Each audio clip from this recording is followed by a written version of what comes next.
afternoon, everyone. Good afternoon. Good afternoon. Thank you for, Good afternoon. thank you for being here for the committee meetings for the State Board of Education for the month of September. At this time, I will entertain a motion to go into executive session. Yes, Yes, ma'am. At this time, I'd like to offer that motion for the purposes of discussing disciplinary matters, legal matters, personnel. Do we have any real estate? No. And So personnel. moved. All right, we have a motion from Mr. Downey. Have a second? Second. Second by Ms. Kennemore. All in favor? Aye. Aye. All right, we will go to executive session now, and we will be back out at 1 o'clock. There he is. Man, the myth, the legend. Multiple home runs and how are you? I believe I missed that game. I'm almost 4 weeks out of surgery, so I'm about 80% here, so Wow. that's, How's the recovery coming along? it's coming. Yeah. It's coming. I I think I was just, not prepared. I was very jealous. I think I was not prepared. I really just didn't pay that much attention because they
thank you, everyone. We are out of executive session, and just for information, we learned that we can exit executive session as soon as it's over, so we did exit executive session while we were still in there. I've got it recorded who made the,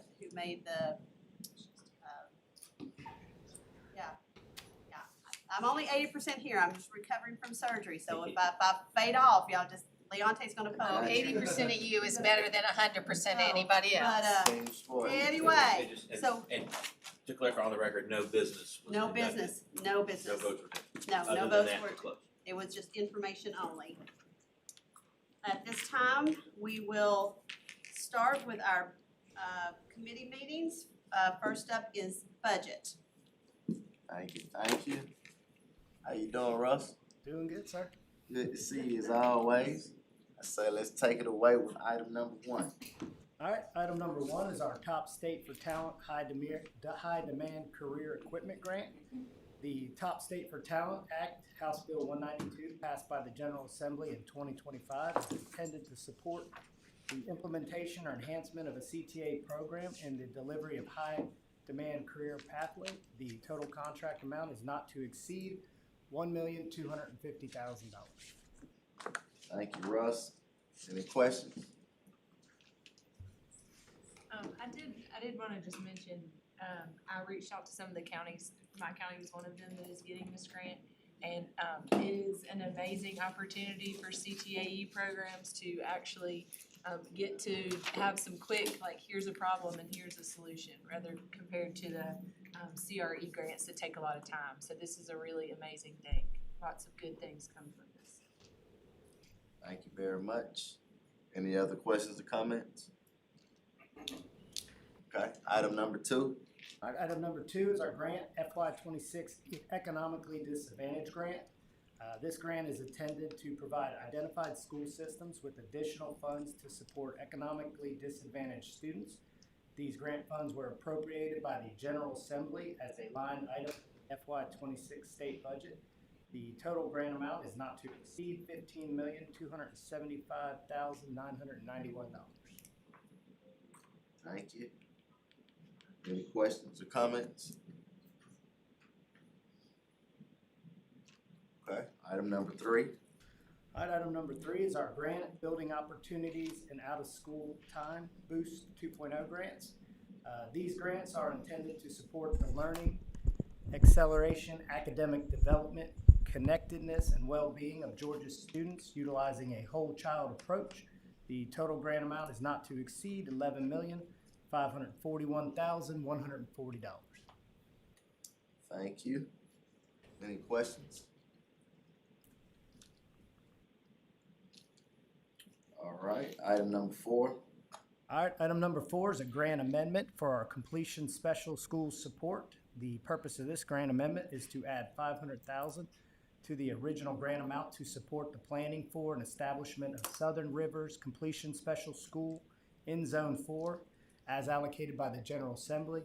The grant amendment is for $500,000, which brings the total grant amount to $2 million. Thank you, Russ. Any questions?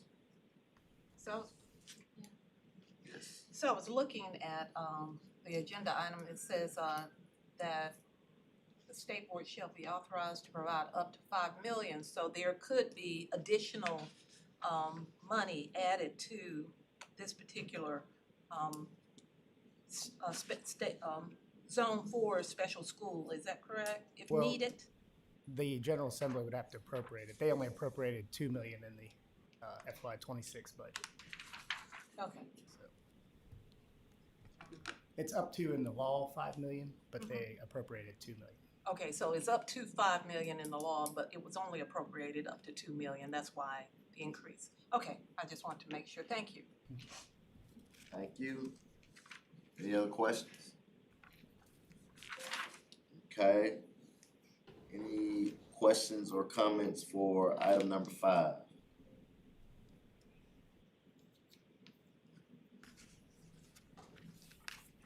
What about item 6?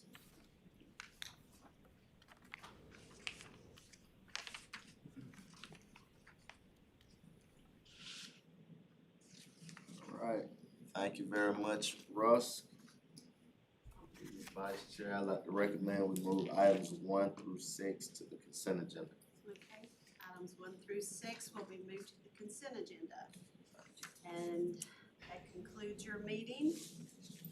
And we have 11 minutes before our next meeting. So, you didn't get your break in before, you got 11 minutes to do what you need to do before we start back at 1:20. Thank you.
of State Board Rule 160-4-2.40, Georgia Early Literacy Requirements. The State Board Rule provides instructions and protocols for universal reading screeners, reading interventions, instructional materials and supports, and training programs for students and teachers in kindergarten through 3rd grade to support foundational literacy skills through the science of reading. House Bill 307, which was passed in the 2025 legislative session, provided updates to the provisions of both the dyslexia identification requirements and the Georgia Early Literacy Act to provide cohesion and alignment in the state's literacy efforts. This rule is being repealed to make way for a new rule that incorporates the changes of House Bill 307. This rule repeal was initiated at the August 2025 State Board meeting, and it has been posted for 30 days for public review and comment. Were there any comments? Yes, we received approximately 70 comments, which I believe have been forwarded to you guys in a couple different installments, yes. Any questions of the board? These 3 items will have to be pulled for a separate vote because they involve rule adoption or repeal. Right. All right, hearing no questions, we'll move on to item number 2. All right. Item number 2 is also a repeal of a state board rule of 160-4-2.39, dyslexia identification and support. The current rule provides instructions and protocols for universal screening of students in kindergarten through 3rd grade for characteristics of dyslexia and other disorders.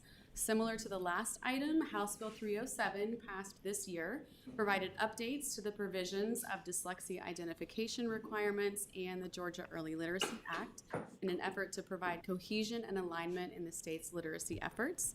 So this rule also is being repealed to make way for a new rule that will incorporate the changes that came about with House Bill 307. This repeal was also initiated at last month's State Board meeting, and it has been posted for at least 30 days for public comment and review. Any questions from the board? How many comments did they receive? So there were about 70 comments that really encaptured all these first 3 items together. Item number 3. All right, item number 3 is the adoption of State Board Rule 160-4-2.40, Georgia Early Literacy and Dyslexia Requirements. So again, as I've stated, House Bill 307 from this legislative session updated the provisions of both dyslexia identification requirements and the Georgia Early Literacy Act.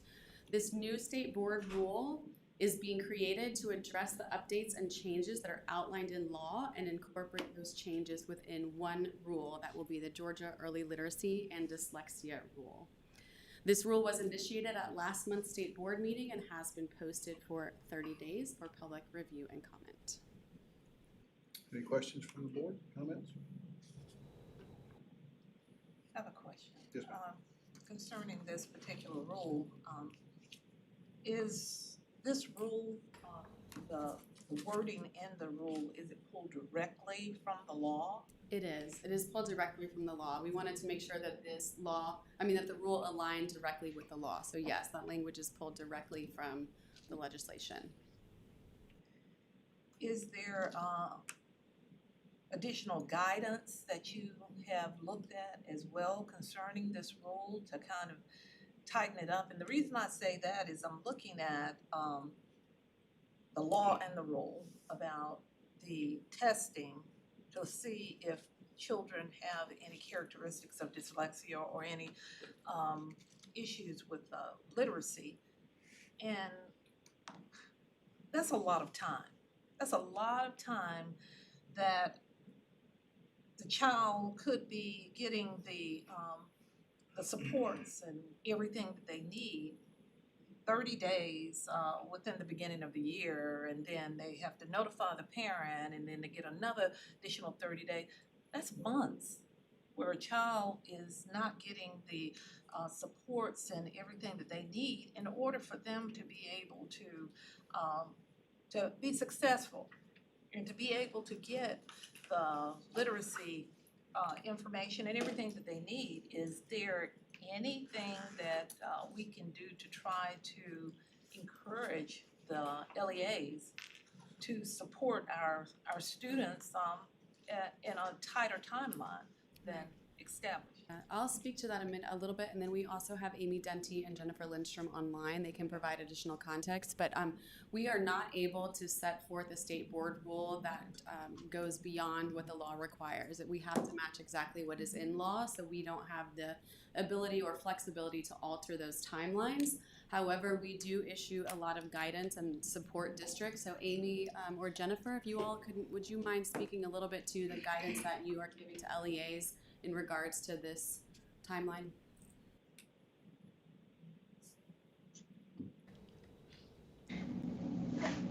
Sure. Good morning.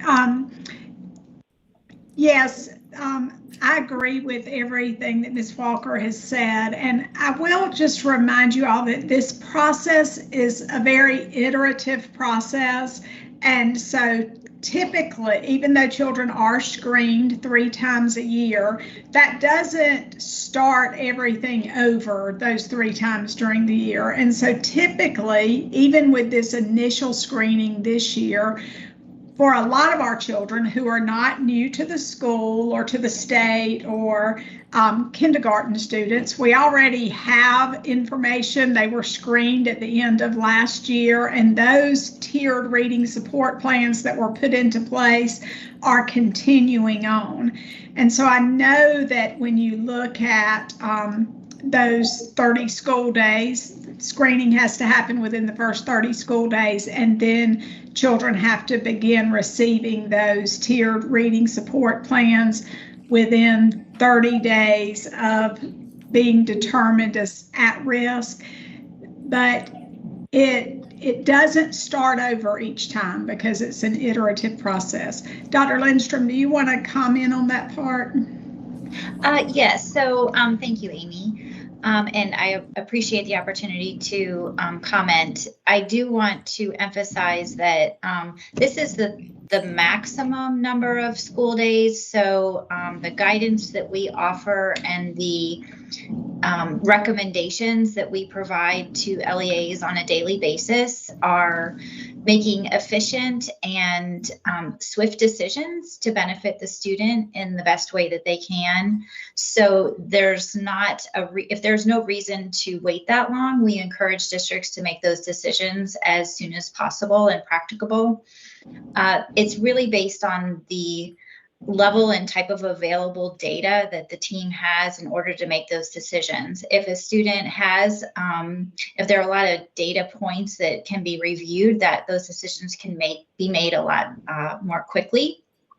And as Amy already said, if the student already has a tiered reading support plan, there's no delay. That continues, that support continues without further delay. And just to comment on the point about identifying characteristics of dyslexia, that decision can be made at any point. There's not a specific timeline during the school year or after a screening administration. That is ongoing, and that can be made at any time.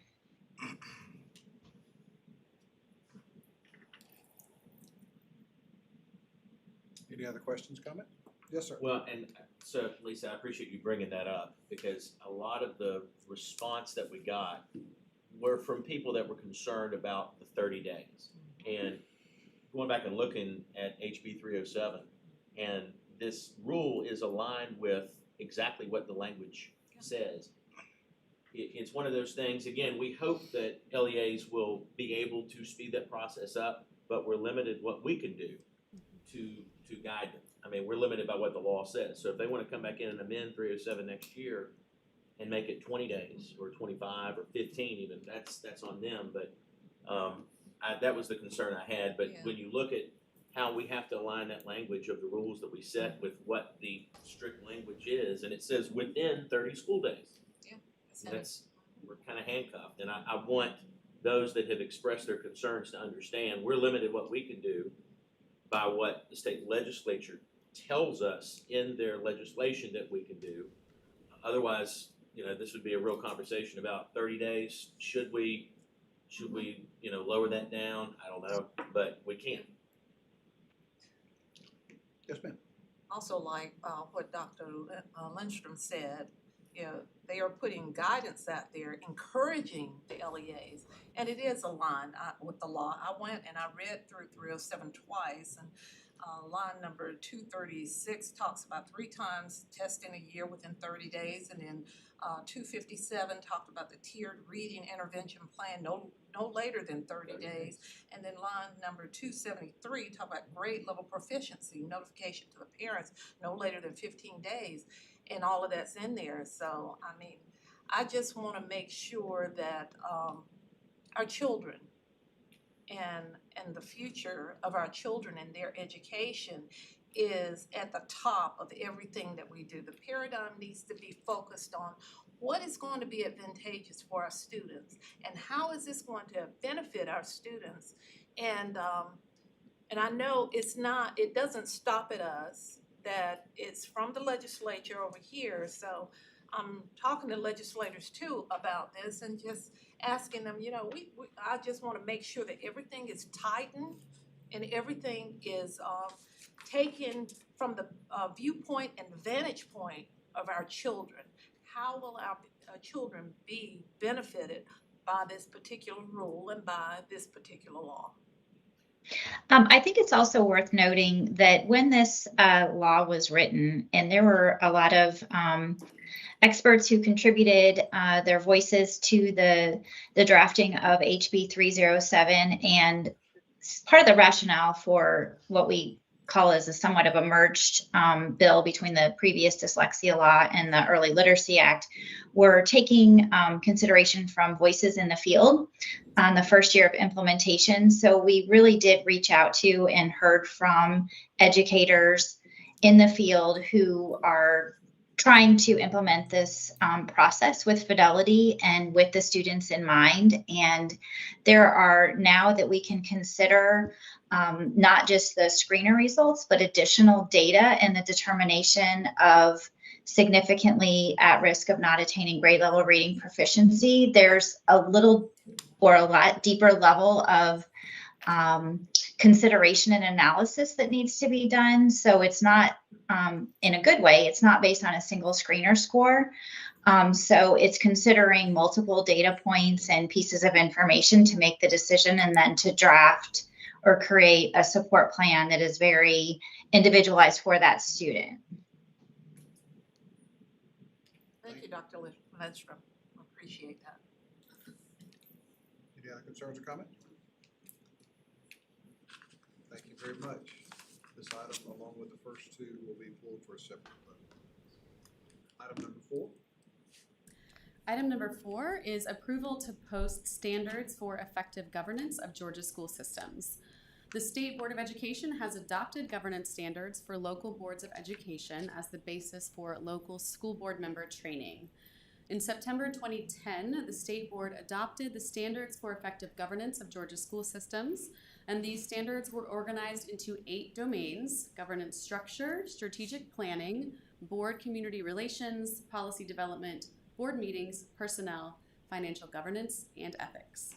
The standards for effective governance are being amended to add a 9th domain, school safety.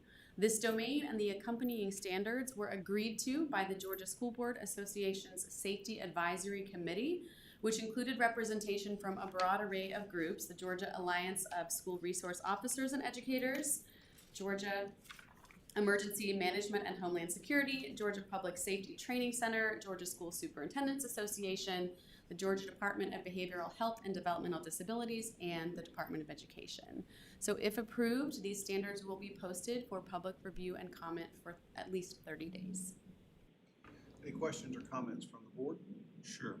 Yes, sir. I do want to take this opportunity to thank Valerie and Steve and Justin and all those at GSBA for initiating the conversation around this domain being added, and certainly I've had the opportunity to serve on that committee with them for a number of years prior to my appointment to the state board. But this domain is something that I feel is very important, really, to give the school board members, you know, some framework and foundational standards to work with to make sure that they are, one, working in conjunction with the superintendent for effective practices and policies, and to also make sure that this conversation has some consistency across the state. Right now, before House Bill 268, it was kind of an a la carte. I do this, I do that.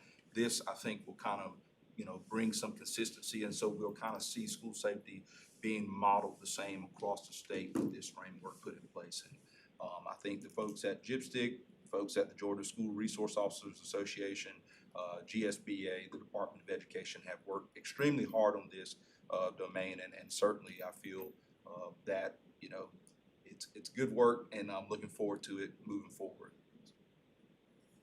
Thank you, Mr. Ellis. Are the, is there training that's given on these standards, or are they just sent out in a booklet, or?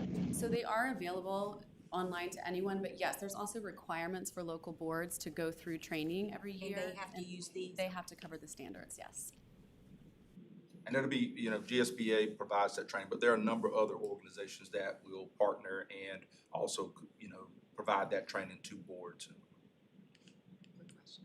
Is that part of this training, all of this training is part of their continuing ed credits, right? That is correct. They're required to get, so they're exposed to this. Yes. Yeah. Any other questions or comments? I think Justin's here. I don't know if, Justin, you want to say anything? I'm sorry, Mr. Frank. Is it Justin?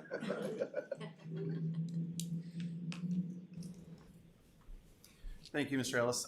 Justin Pauly at the Georgia School Boards Association. I'm the Director for Policy and Governmental Relations.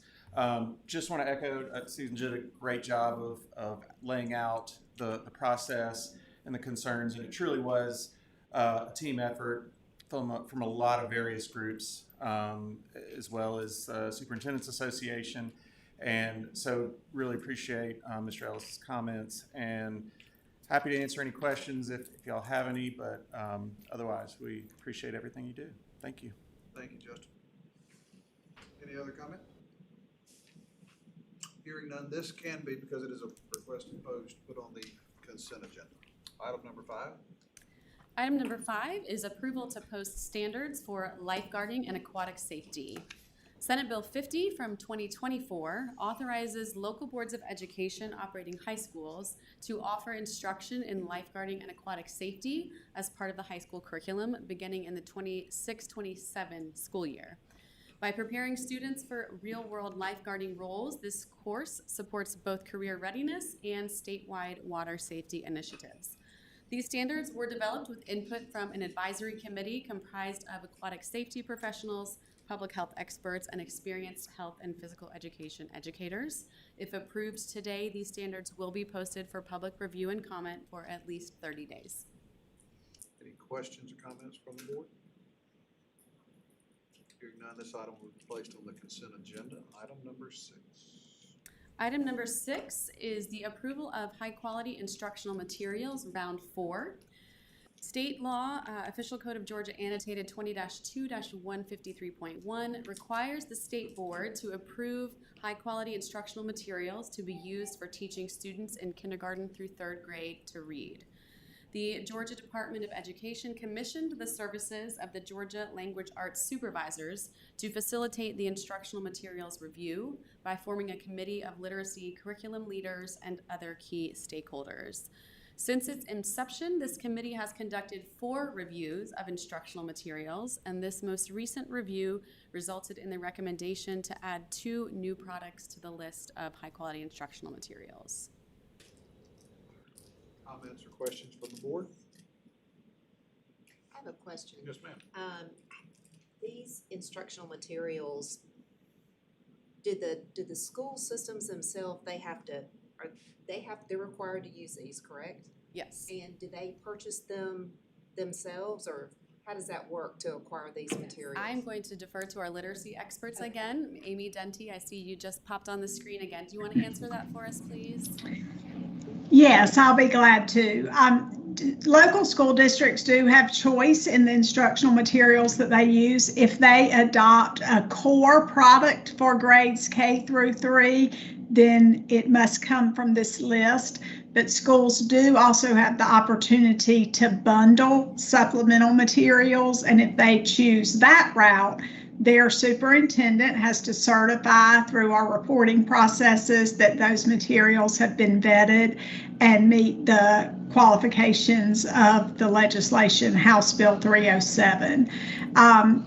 There's not special funding for these high quality instructional materials. There is funding through FTE for instructional materials, and districts, though, often have to use local funds to pay for these types of things, in addition to the state funds that come through FTE.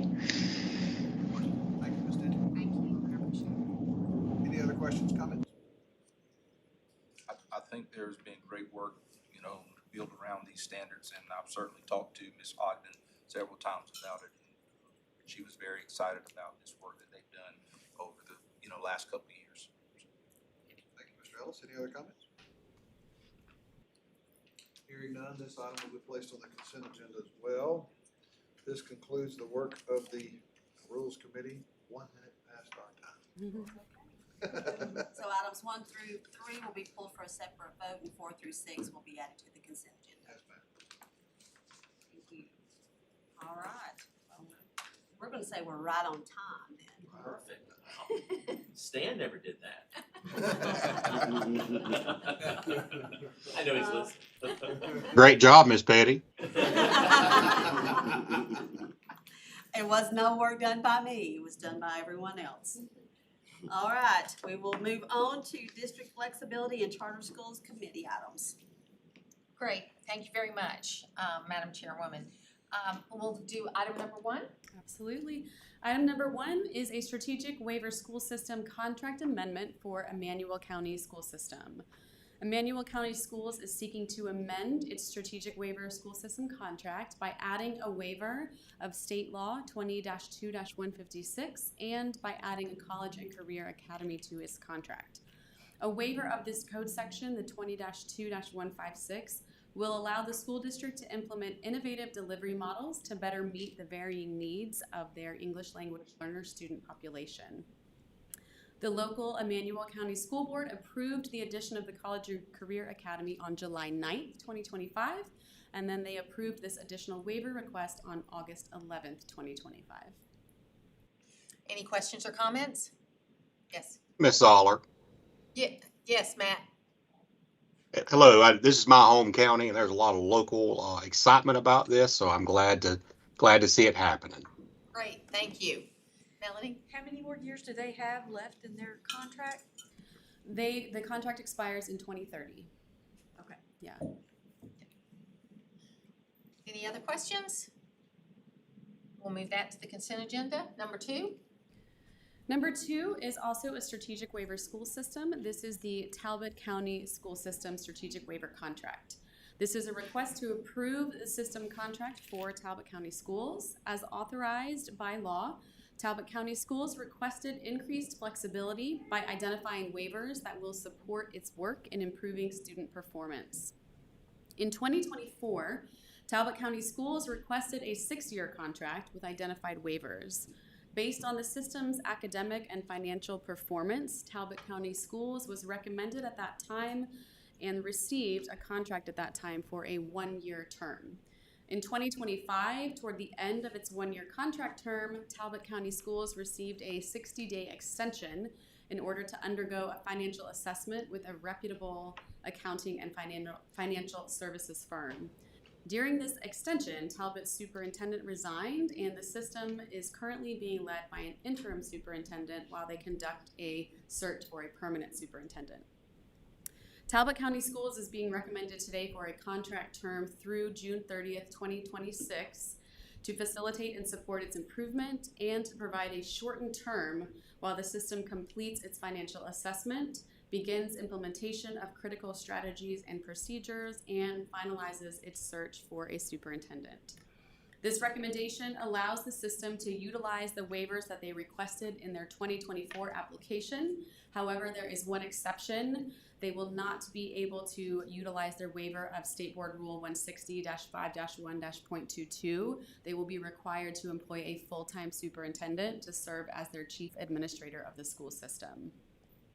If approved, Talbot County's contract will begin October 1st, 2025, and will run through June 30th, 2026.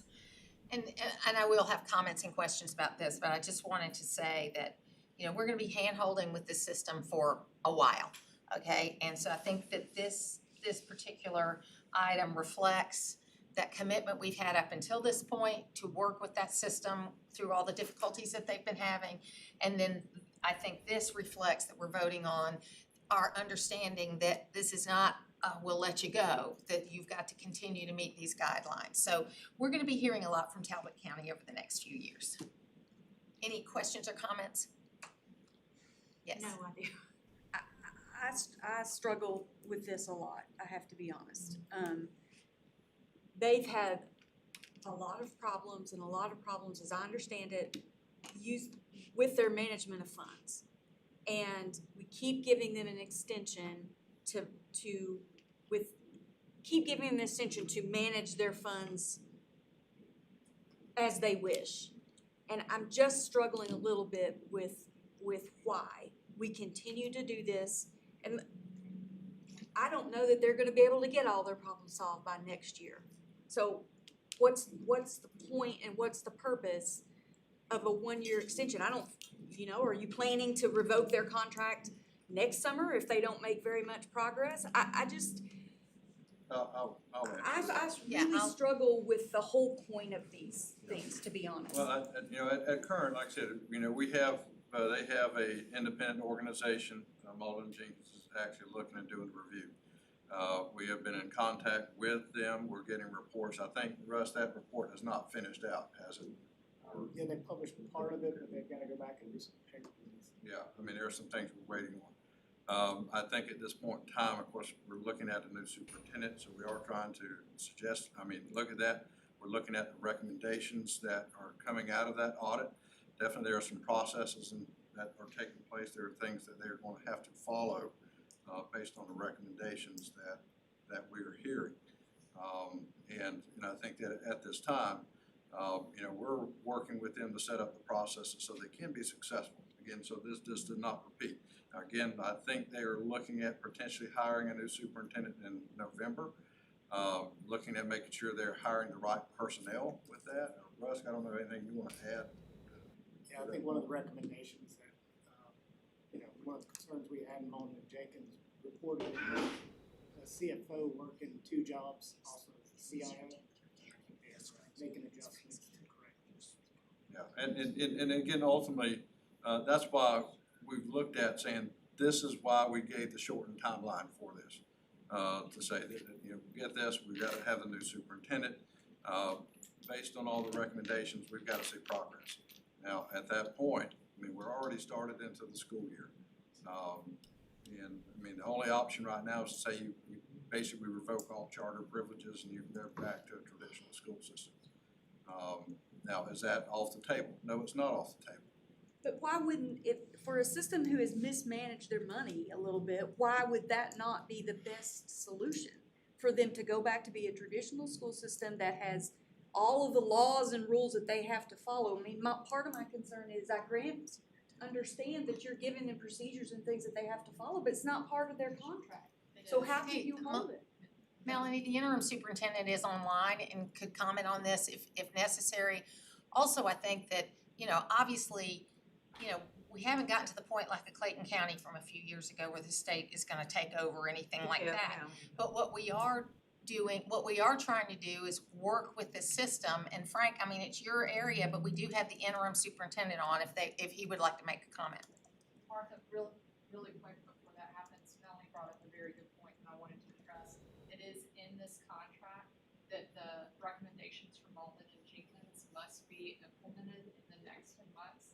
They also must hire a reputable firm, financial firm, to train the new incoming superintendent. So it is in this contract. Okay. Frank? I'd rather hear from the assistant superintendent. Okay, interim superintendent. Are you there? I am here. Thank you. How y'all doing today? Good. So we are committed to doing whatever we need to do, get this strategic waiver. we committed to doing whatever we need to do financially as well. We're committed to following the report, the recommendations in the report. We're committed to hiring the outside agencies to help us with this report. So we're committed to doing what we need to do to sustain a successful school system and overall to increase our student achievement. So we're definitely committed. Great, thank you very much. So any other comments or questions? Look, I know this is a difficult situation. Many of us that have been here a while, we've dealt with it several times. I think though that on this, we have to err on the side of giving people another chance, in my view, because of the kids that are involved. That's why. So, yes. I will say this, they are not off the hook. They're not off the hook, no. I think as Christy said, all these recommendations were coming, that's building their contract. That was one of the things that when we were discussing this, I said, these things have to appear. It has to be a shortened contract so that we don't get into next year, you know, and I think at this point in time, by that time, we'll have a new superintendent, we'll have processes, and I think that, you know, either Talbot will align itself and be productive and produce the outcomes we are looking for, or the next step. Or at least be on the path to it. Be on the path to get there, you know, progression, and if not, then, you know, I think we look at, I think everything is on the table, you know, as far as looking at that. We've talked at things, but, you know, I think one of the things looking at, you know, with a full-time new superintendent, someone that's coming in with a new set of eyes, but also I think we're giving them the support that he or she will need to be successful. Because obviously, it was again, frankly rejected with the last one. Yes, Okay. I mean, like I said, we recommend it, and again, I will tell you, Russ' team was in there and in there and in there and in there. We didn't get any results. But, you know, with Malden and Jenkins, the things we've looked at, we know there are specific processes, again, what we've uncovered. And we actually have something that we can recommend and not just say, well, we know you're financially floundering, you know, process-wise, you're not doing the job. So I feel comfortable with what we are recommending, because it is not long-term. And it will, like I said, we will have some type of resolution during this course of the year. And again, this is still continues to ongoing. There's nothing that says we can't come back and revisit this at any time, that to my knowledge. Like I said, this is an arbitrary date that's set for the future, but as we learn and uncover more, then if we feel that we need to, you know, come back and ask for more, then we will. Lisa? What I would like to see is, we've been going through this for a long time with Talbot. I would like to see a update to us, brought forth to us, at least every quarter. So that I think that's fair. we don't get information a year from now or 9 months or whatever from now, but we will have some type of progression to see exactly where they are, to give us an opportunity to look at what we may need to do in order to make sure our children get Well, if we think about it in that standpoint from a quarterly, starting from when we approve it, I guess we can add that as an amendment. Could we add that we get a quarterly reporting of how they're doing? We can certainly add Okay, but I mean, that would kind of 3 months from today, I think that's a reasonable thing to do, because I think that we have tried to believe the things they've told us up until now, okay? But we've seen that they haven't done it. And this is a new group of people that has to earn our trust so that we can bring this through and do what's best for the kids. And again, it's your area, so I don't wanna take all the time. But I will say this too, you can expect more updates more frequent than quarterly. Yes, okay, great. At least. Yes, the citizens of that community have been motivated to, I'm not gonna say they forced this change, but for whatever reason, the school board's eyes were opened and they chose to make a leadership change. Now, I understand that search is closed. There's quite a few numbers of significantly qualified candidates from outside of Talbot County. I think until they get a leader installed that has an opportunity to really make the changes that they need to make, even though we have been down this road for so long, they are making progress far beyond where they've been the last 2 years by simply seeking to find a new superintendent. They have qualified candidates.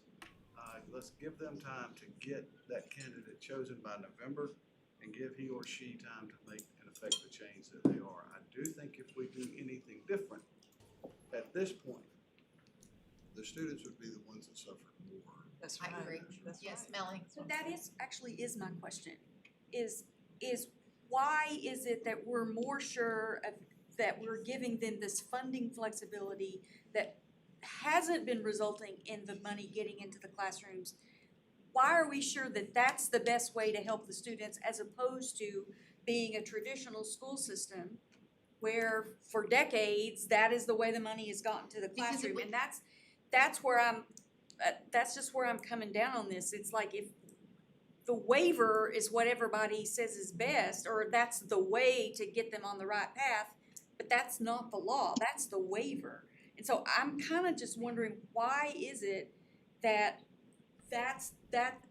why do we think that the best way to get them where they need to be is to continue to give them flexibility from the law and rules I on think how there's you spend money? I think there's a couple of reasons, and you can add, is that, first of all, we have already started in a school year. Okay, so making that transition in the middle of a school year is a difficult thing to do, and it will disrupt the students more than what they're being disrupted right now. That's my biggest concern. I have the same concerns you do, because I've been here 2 times previous where we've had to vote on this, okay? And I've tried to give them the ability, but my biggest concern now is for them to have as much ability to teach these students without disrupting systems and processes as we get through to the new superintendent. That's just my thought process on that. And I would say this, we have significant leadership change coming, and that's what we needed. We That's needed right. significant leadership change coming. Also, I would say with Malden and Jenkins coming in, with the audit that was performed, we actually have factual information that we can draw from. I think what we have had in the past from Talbot was less than accurate, was less than truthful. And I think in some cases, maybe perhaps even misleading. And I think that, I think that those are 2 critical things. Before we can make change, we had to have the right leadership in place. And before we could make the accurate change, we had to have the right facts. And having this outside entity, which again, we pushed for to bring in, was something that was needed. We had to find out what actually was the truth. And to be honest with the report we've gotten, I feel like we know a lot more. It is something where we can actually create an action plan. They get the new superintendent. We will have a meeting with them. We will look at the processes and prioritize what needs to be taking place and where we move forward. Because if they wish to keep all of, or keep the charter system, again, I have no problem with making this a traditional school system again. But I think let's make the merits, or at least weigh the merits based on the facts and with this new person coming in. I don't necessarily want to, pull the rug out underneath this new leadership, but it has to be kind of guided leadership. But as I said, you will be getting updates to know what is going on, what steps have been taking place, what processes, are now being implemented.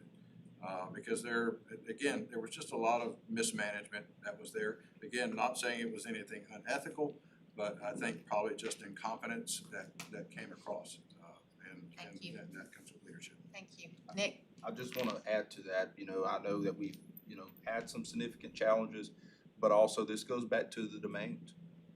The school board has a process in this as well, and they need to make sure that they are adhering to the domains, getting the adequate training so that they can be effective accountability for the new leader. And that's all I'll add to that. They've been absent for the past couple of years in this, their local board has. So, I mean, they have been around and they haven't gotten it under control.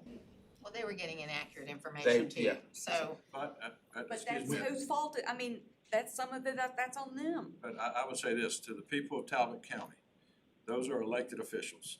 You have a chance to weigh in and you have a chance to be engaged. And I think that there again is I would say for any of us who are elected officials, we're accountable to the people we serve. And my thing would be in that you need to look at every individual that has been on the board who is serving, and you need to weigh in. And obviously, I think, of course, with Mr. Griffin, I know they've had some various meetings that are out there. There have been meetings that I think that at least have been requested, but the school did not show up to have any transparency up there. So, you know, my point there is that, you know, the people of Georgia, the people of Talbot County, exercise your due right to be involved in the process and put the right people, as you see fit, in there. Okay, well, and I want to thank Mr. Taylor for being here and his team today. Thank you so much. I know this is hard. Yes, sorry, go ahead. I was gonna add that the report from Mullen and Jenkins, I'm not sure. Can you speak up a little? The report from Mullen and Jenkins, I'm not sure if everybody's seen it, but once the payroll, which is at the end of the month, gets tested, we'll be able to send it to you, and you'll get to see. It's a pretty in-depth internal control analysis, and they actually sit down with each of their staff members and go through each section of the finance. And I think it'll really help the board shed some light on some of the control. They had a lot of controls in place. I think a lot of the issues were around actually using those controls. So Thank you. When do we expect that, Russ? I would expect once they finish that testing report, come out in the next couple of days, so probably by the 1st of October. Once we get it, we can transfer it to you. We'll do so. Great, thank you very much. Any other comments, questions? Thank you very much. Okay, that's, we'll go on to item 3. And I will turn it over to my colleague. Wait, can I go back to the Talbot County? Sure. You're not putting that on the consent agenda. Yes, I was gonna put it on the consent I agenda. do not want it to be on the consent agenda because I don't think that I consent to it. And if I do consent to it, it's only gonna be with the amendment that Ms. Kennemore offered. All right, okay, well, we'll say we will pull that out for a separate vote. We will add an amendment that we want at least quarterly reporting with an update. Can we word it that way, Richard? Okay, and look, for me, it's not that I wanna kick the can down the road. What I am very concerned about are these children, okay? Because we really can't take the hardline position of we're just gonna abandon you or we're just gonna force you to do what we wanna do because we believe in local control, okay? And even when the local control sometimes doesn't work, when we get to the point that, say, we got to, 15 years ago, 20 years ago with Clayton County where the state had to take it over, there were a lot of steps that happened before that happened because we want to give, in my view, local control a chance to work in every way that we can. And I'm as frustrated as anybody else because I voted on this a bunch of times too. But we will put this through to we'll pull this out as a separate. Look, to that end, our next meeting is in November. So the FTE counts and QBE. Should be there. Right, so that could be the first, sort of an update. Yeah, well, like I said, you'll have the As soon as he report does. that Russ has looked at, again, as we look at and work to create a plan and our expectations. Again, there's more involved in that than just saying we're giving you a charter, as Ms. Todd mentioned, the requirements that they have to adhere to. I mean, all of that's gonna be monitored and followed. Great, thank you. And again, I want to thank Mr. Taylor and his team for being online today. Thank you so much. Thank you. Okay, Hey, you're welcome. greetings, everyone. Donovan sends his regrets. He's in a school visit today. Would have liked to have been here. Go ahead, and we have 2 items from the world of charter schools. The first, state charter school approval affirmation. On August 27th, 2025, the State Charter Schools Commission met to consider petitions for state charter school approvals. The commission voted to grant a 5-year charter contract to Academy for Innovation in Medicine. That's a 6 through 12 charter school. It is going to serve students in APS, Clayton County Public Schools, DeKalb County, Fulton County, and Cobb County. Under OCGA 20-2-2083, the state board may overrule the commission's approval of new or renewed state charter schools within 60 days of the commission's decision upon a majority vote of the state board members. The 60-day state board overrule period for these decisions, in this case, ends on October 6, 2025. Rather than leave open for 60 days the question of whether the state board will overrule the commission's approval, the practice of the state board since 2013 has been to expedite its decision so the state charter school, in this case, will know as soon as possible whether their charter approval or renewal will be overruled. So that's what's on the table. I have, if anyone has questions about AIM specifically, I do have Kristen Easterbrook and Gwen Jones from the commission here, and they were involved in that approval process. So, and I can also answer questions, but. Well, this is very exciting because this, the one area of jobs through the pandemic, through the crash, all of that were healthcare jobs, needing more people in healthcare jobs. And being able to have that ability in the Atlanta area is very, very promising. And they have impressive partners, and they've worked very hard on this. So Yeah, you're right about that. Any comments or questions? Where are they what do they know yet where they're gonna be located at? Kristen, do they have a specific site? What now? 2 facilities, both within APS. Okay. So, yeah. So a backup and a primary. Any other comments? It's exciting. Yeah, I'm very When I excited was about it. reading about it, I'd like to find out more about it and where they're located and everything. That would be great. Well, I know that, yeah, more information will come up, I'm sure, on the commission side at some point as we go forward. Usually they'll have a final site identified by December, but I'm sure they'd love to have any and all of you.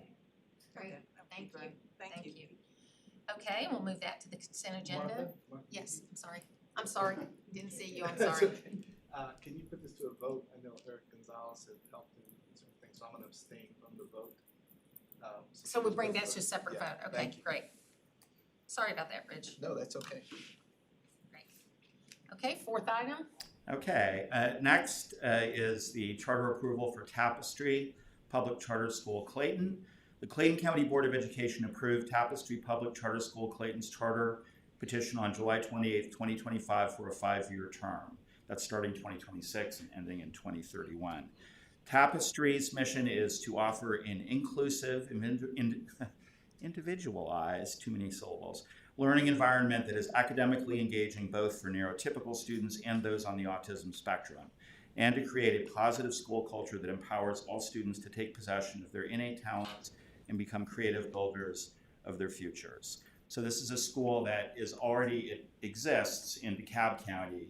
We love this. So technically it's a replication. And for us as charter petition reviewers and authorizers, this is the best possible situation because we can see how they did. We've got all kinds of data on how they did in DeKalb County. And I included in the information you received, not just their petition, which has a lot of the performance information. And then I also included, as I've been doing lately, our clarification questions. And so knowing that, just to look at a little bit of the academic model is about 50% of kids with IEPs and 50% neurotypical kids. That's what they've been doing in DeKalb, and they plan to do in Clayton as well. And looking at their performance, some of the CCRPI component scores, they have had higher content mastery, and they've been kind of going head to head in DeKalb and up and down over 5 years, but that's if you consider all of their kids, including their kids with special needs. If you look at their performance on CCRPI versus Clayton County, they blow them away. So that's something to think about. They also have their 4-year cohort graduation rate is much higher, including the SPED rates than Clayton's or DeKalb's. As far as finances go, they raised over $5 million over there, and so far they have since inception, which is impressive, and they regularly raise $200,000 a year for their program from private funding. So that is extremely impressive. Their goal with this particular school is to raise $1.2 million. That's in addition to QBE and other funding by the end of year 5. And just looking at their list of partners, and these are real partners who donate time and money, and they're national and local. We were particularly impressed with Marcus Foundation, Viewpoint Health, Ohio Museum, Alliance Theater, Horizon Theater, and they're listed in the petition, but that was impressive. We did have, and to get back to our concerns, we were concerned about the facility because facility is a tough one, and they mentioned they had a couple options when we interviewed them. So we did follow up and ask the school leaders to provide us with some real detail about this is their backup plan. So they have several possible plans, as you'll see later on in the petition, but just to make sure they had a backstop that will absolutely be there, so they will open when they plan to open next year. And so you can see in the documents I provided, they're not only provided floor plans, but financial plans and other things related to the facility. So that is that. We do have the, I don't know, CEO, Executive Director, the main guy, Dr. Matthew Tyson is here from Tapestry. He'll be over both of the schools, so if you have questions you'd like to ask him, you can certainly answer those, or I can answer questions as well. Any comments or questions? I would love to hear from him. Please give us information.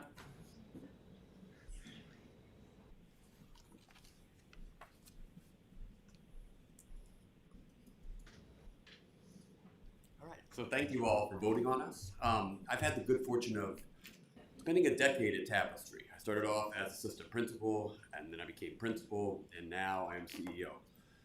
Tapestry is what a charter school is supposed to be. It was founded by a group of parents who wanted something different for their children.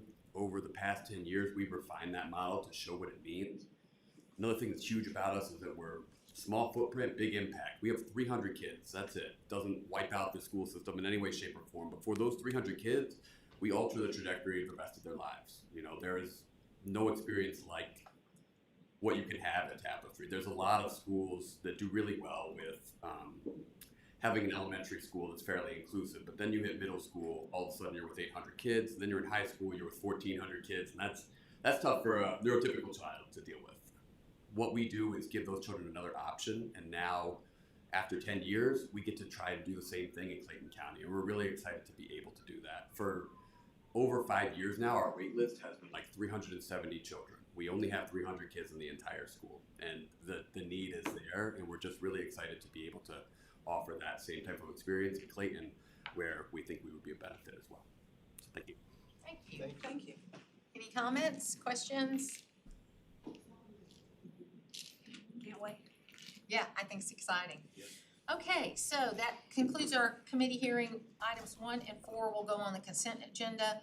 Item 2 and 3 will be pulled each for a separate vote.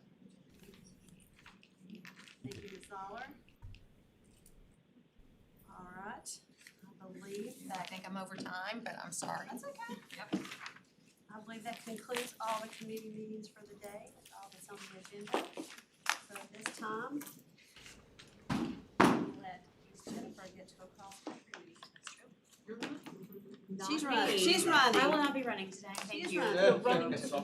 And softball games. Henry County, and you're going to, what up?